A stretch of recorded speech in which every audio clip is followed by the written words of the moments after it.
Hi and welcome. Today I am going to be talking about how my challenge that I challenged you all with and myself with a month ago and how it's going. But first I just want to say I plan on having this video released on the 1st since I started the challenge like the first week of June.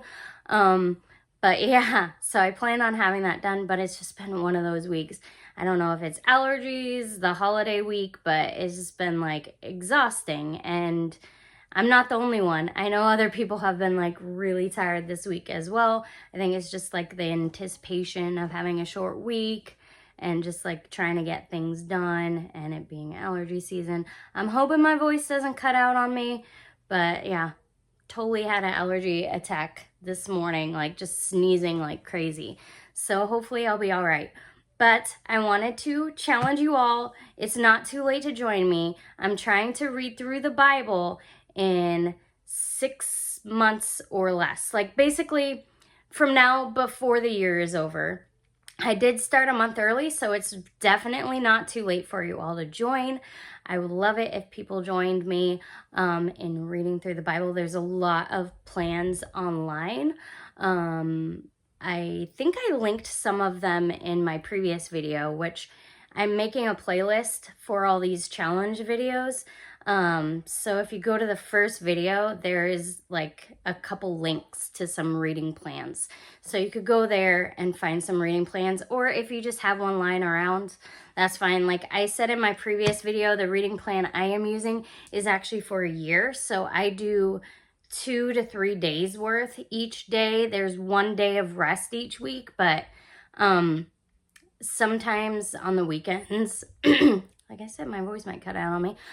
Sometimes on the weekends, I don't always get around to reading because if it's a particularly busy weekend, I will sometimes miss a day. So that's why I try to do 3 days a lot of the time on my 1 year Bible plan, because like there's just days where it gets chaotic. So there's no reward for this except for more biblical knowledge. And I can say it has been really good so far. I know there's those books like, Numbers, Deuteronomy, Leviticus, all those books that seem really mundane and kind of monotonous because it seems like it's almost like really repetitive. But my church went through the Pentateuch, the first 5 books of the Bible, in a little over a year. And I feel like having just done that, like they finished earlier this year, I think like February or March of this year. And it was really good because like these books that I always like before were like, oh, those are kind of boring and mundane and repetitive. It actually came more to life to me and didn't seem as mundane and repetitive to me. So I was thankful that I had the opportunity to do that our church did that, because it's made it so it's not as hard to get through those books. It's not as much of a challenge. I could even link maybe my church's website so that you could go check out those sermons. Actually, they're on Spotify. So I might link Spotify to you all so you can maybe look up those sermons, because it was really helpful. And like, I know it's really hard for pastors to preach through those too, because to them, it also might seem a little repetitive and mundane. But one thing I like about the reading plan I am using is, I mentioned this in the previous video, but it usually does like an Old Testament book, and then it does a New Testament, and then it does Old Testament and then New Testament. But not always the case, because obviously there's more books in the Old Testament than there are in the New. So there are going to be times where it's going to be just like Old Testament books. But it's been really good. And they also have in like what would be January, which was for me the first 2 weeks of June, it was going through the first 23 Psalms. And then for the last 2 weeks of June, or 2.5, which would be like February on here, it was going through Proverbs. So it has like older New Testament book and then a Psalm or a Proverb, depending on what's scheduled for that month. So I will say so far today I read Hebrews, and oh my goodness, there's like so many like common passages in there.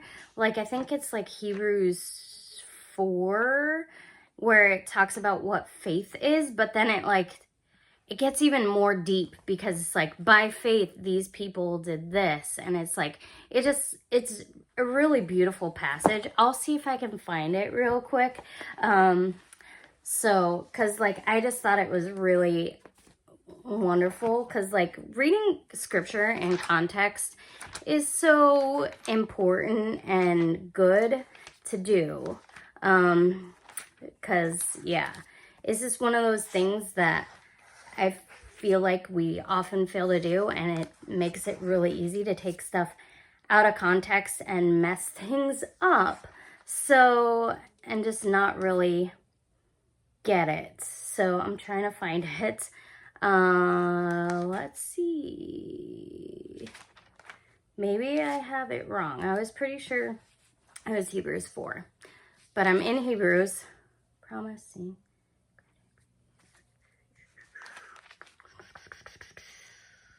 Maybe it's 3. I don't know. Anyway, so it's like it's that passage that says, because I read the whole chapter today, and it's the passage about how, maybe it's chapter 3. I don't want to butcher it because it was just so rich and so good. But it was like just talking about how, yeah, I don't know why I can't find it now. But it's just talking about how faith is being,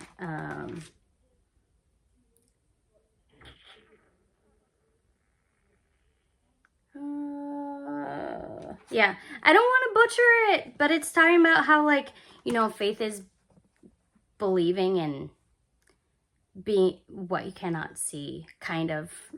I don't know. I'm like I said, I will totally mess it up. Seeing that we have a great high priest. It's talking about how Jesus is our high priest. And it was just really good. I definitely recommend reading Hebrews. And if you're doing this challenge with me, you will get there at some point. So far I have read Genesis. I will tell you what books I've gone through. I've done Genesis. I did the Gospel of Mark, Exodus, Acts, and Leviticus. And then today I read Hebrews. I've done Psalm 1 through 23 and Proverbs 1 through 17. It's been really good. There's like some really good gems in all of it. Even those books that seem, this is a little boring. There's good stuff in there, like wedged in there, that while you're reading about like all these sacrifices and stuff that as Christians we don't have to do anymore because, you know, Jesus paid it all. He's the ultimate sacrifice. Yeah, so there's good stuff in there, and you can see how it's pointing towards Christ coming as the ultimate sacrifice. So anyway, I feel like I'm rambling a little bit today, especially since I couldn't find that passage. I wonder if I could look it up. Like, I'm sure you all know what I'm talking about if you've been in church at any length of time. The passage that talks in Hebrews, because I know I read it today. I know it's there, but for whatever reason, I cannot find it now. Just about what faith is, just like a quick summation of what it is. And yeah, it was just really good. So I don't know why I can't find it, and it's driving me crazy because I like feel like I told myself, remember where this is. And so yeah, it's just really crazy that I can't find it, and it's driving me nuts. But yeah, I don't know. Maybe it's, I don't know. Maybe I'll find it and come back in just a second. I'm going to actually pause this video and come back in just a second because I am determined to find this because I don't want to mess it up. So I'll be right back. Okay, so I finally found it and I was way off. It wasn't 3, or 4. There was a passage in 4 that I did want to remember. But this is kind of long, so bear with me. But I feel like it's really great to read in context. And it says, "Now faith is the substance of things hoped for, the evidence of things not seen. For by it the elders obtain good testimony." So this is what I like, how it dives into like how these people showed they had faith. "By faith we understand that the worlds were framed by the word of God, so that the things which are seen are not made of things which are visible. By faith Abel offered to God a more excellent sacrifice than Cain, through which he obtained witness that he was righteous, God testifying of his gifts, and through it he being dead still speaks. By faith, Enoch was taken away so that he did not see death, and was not found because God had taken him. For before he was taken, he had this testimony that he pleased God. But without faith it is impossible to please him. For he who comes to God must believe that he is, and that he is a rewarder of those who diligently seek him. By faith, Noah, being divinely warned of the things not yet seen, moved with godly fear, prepared an ark for the saving of his household, by which he condemned the world and became heir of the righteousness which is according to faith. By faith Abraham obeyed when he was called to go out to the place which he would receive as an inheritance, and he went out not knowing where he was going. By faith he dwelt in a land of promise, as in a foreign country, dwelling in tents with Isaac and Jacob, the heirs with him of the same promise. For he waited for the city which has foundations, whose builder and maker is God.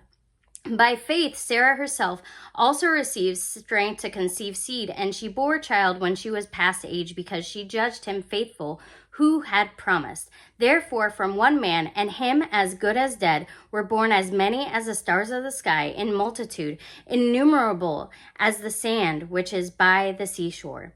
These all died in faith, not having received the promises, but having seen them afar off, were assured of them, embraced them, and confessed that they were strangers and pilgrims on the earth.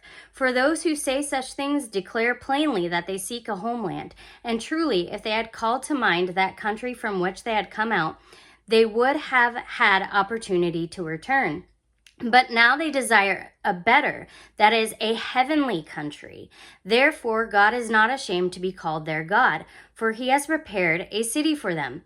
By faith Abraham, when he was tested, offered up Isaac, and he who had received the promises offered up his only begotten son, of whom it was said, "In Isaac your seed shall be called," concluding that God was able to raise him up even from the dead, for which he also received from him a figurative sense. By faith Isaac blessed Jacob and Esau concerning things to come. By faith Jacob, when he was dying, blessed each of the sons of Joseph and worshipped, leaning on the top of his staff. By faith Joseph, when he was dying, made mention of the departure of the children of Israel, and gave instructions concerning his bones. By faith Moses, when he was born, was hidden 3 months by his parents, because they saw he was a beautiful child, and they were not afraid of the king's command. By faith Moses, when he became of age, refused to be called the son of Pharaoh's daughter, choosing rather to suffer affliction with the people of God than to enjoy the passing pleasures of sin, esteeming the reproach of Christ greater riches than the treasures in Egypt, for he looked to the reward. By faith he forsook Egypt, not fearing the wrath of the king, for he had endured as seeing him who is invisible. By faith he kept the Passover and the sprinkling of blood, lest he who destroyed the firstborn should touch them. By faith they passed through the Red Sea, as by dry land, whereas the Egyptians attempted to do so were drowned. By faith the walls of Jericho fell down after they were encircled for 7 days. By faith the harlot Rahab did not perish with those who did not believe when she had received the spies with peace. And what more shall I say? For the time would fail me to tell of Gideon and Barak and Samson and Jephthah, and also of David and Samuel and the prophets, who through faith subdued kingdoms, worked righteousness, obtained promises, stopped the mouths of lions, quenched the violence of fire, escaped the edge of the sword, out of the weakness were made strong, became valiant in battle, turned to flight the armies of the aliens. Women received their dead raised to life again.